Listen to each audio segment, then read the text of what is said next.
દ્વારકાધીશ મિત્રો, હું છું આપણો દોસ્ત દિનેશ ચૌહાણ પાલીતાણાથી એનિમલ ફ્રી ટ્રીટમેન્ટ યુટ્યુબ ચેનલમાં આપ સૌનું હાર્દિક સ્વાગત કરું છું। યુટ્યુબ ચેનલમાં નવા હોય તો યુટ્યુબ ચેનલ સબસ્ક્રાઇબ કરી દો અને સાથે સાથે વિડીયો શેર કરી દેજો। શિહોર તાલુકાનું ઝરિયા પીપળી ગામ હતું, ત્યાં ઊંટ હતો, તમે જોઈ શકો છો। મારી કરતા તો ઘણો બધો ઊંચો છે, બરોબર ઊંટ છે ભાઈ, બહુ સારો ઊંટ છે અને ખૂબ સારો અને ખૂબ પ્યારો ઊંટ છે। પણ અવશ્ય કહું છું આ વિડીયોને વધુમાં વધુ શેર કરજો અને તમારા કોઈ હગાવાલા શિહોર તાલુકાના પીપળી ગામમાં રહેતા હોય તો ત્યાં સુધી આ વિડીયો શેર કરજો।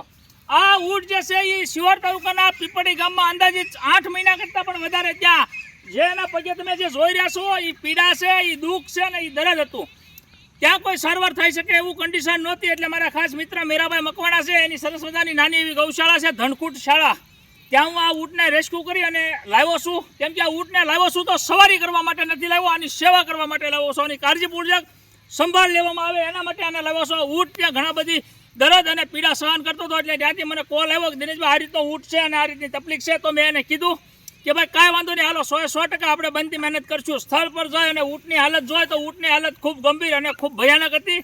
એટલે તાત્કાલિક ત્યાંના એક સુરવીર અને સારા વ્યક્તિત્વ જે ભાઈ હતા એને કીધું દિનેશભાઈ ઊંટ તમે લઈ જાઓ, તમે ભાડાનું ટેન્શન ન લેતા। એટલે ભાઈએ કીધું ભાડું હું આપી દઈશ।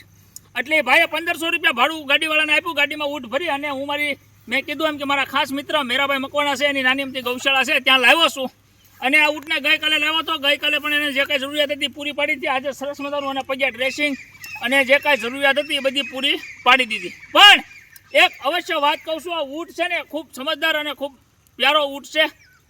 આમ તો આપણે અનેક અબોલ જીવો વિશે હું વાત કરી ચૂક્યો છું, તમને બળદ વિશે, નંદી વિશે, ગૌ માતા વિશે, અનેક જીવ વિશે। પણ આજે ઊંટ પાછળ કેવું છે કે ઊંટ જ્યારે એમ કહેવાય કે હુમખુમ હશે, જ્યારે ખાધેલ પીધેલ હશે, ત્યાં આની પાસે છે ને માલિકે ખૂબ કામ કરાવ્યું હશે, તડામાર કામ કરાવ્યું હશે, રાત દિવસ એની પાસે કામ કરાવરાવ્યું છે।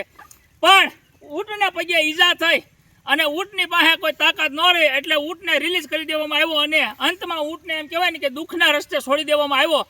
આ ઊંટ એટલું બધું દુઃખ, એટલું બધું પીડા અને એટલું બધું દર્દ સહન કરતો હતો, પણ જ્યારે એમ કહેવાય કે ત્યાંના જાગૃત યુવાનોએ આપણને કોલ કર્યો તો આપણે એક માનવતાના નાતે એક અંદરથી અબોલ જીવ પ્રત્યે પ્રેમ ભાવ અને લાગણીની સાથે ઊંટને તાત્કાલિક રેસ્ક્યુ કર્યો અને નક્કી કર્યું કે નહીં 100% આપણે ઊંટને રેસ્ક્યુ કરી અને સરસ મજાની સેવા આપશું। ત્યાં સરસ મજાની ગૌ સેવાનું સારું કાર્ય કરતા એવા મારા બધા સાહકો છે, એ તમામ લોકોનો હૃદયપૂર્વક આભાર વ્યક્ત કરું છું। જે લોકોએ આમાં પૂરેપૂરો યોગદાન અને પૂરેપૂરો ફાળો આપ્યો છે એ તમામ લોકોનો હૃદયપૂર્વક આભાર વ્યક્ત કરું છું। અને અહીંયા લાવ્યા પછી જે કાંઈ ઊંટનો ખર્ચો થશે એ બધો તમારા સાથ સપોર્ટ અને સહયોગથી કરું છું।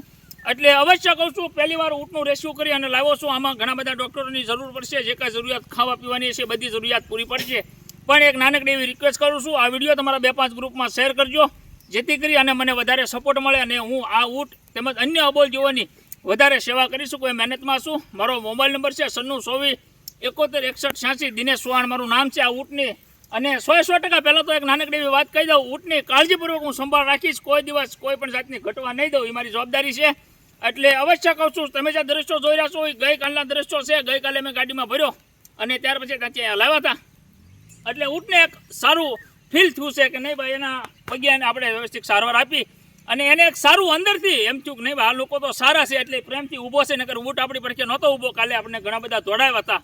પણ એક નાનકડી એવી રિક્વેસ્ટ કરું છું, ઊંટને સંભાળપૂર્વક કાળજીપૂર્વક સંભાળ આપીશ અને જે કાંઈ જરૂરિયાત છે એ દરરોજ હું મારી રીતે પૂરી કરીશ। પણ એક નાનકડી એવી રિક્વેસ્ટ કરું છું, આ વિડીયોને વધુમાં વધુ શેર કરી અને સપોર્ટ કરજો। મારો મોબાઈલ નંબર છે 9624 71 61 86, દિનેશ ચૌહાણ પાલીતાણા। જય દ્વારકાધીશ, જય મુરલીધર।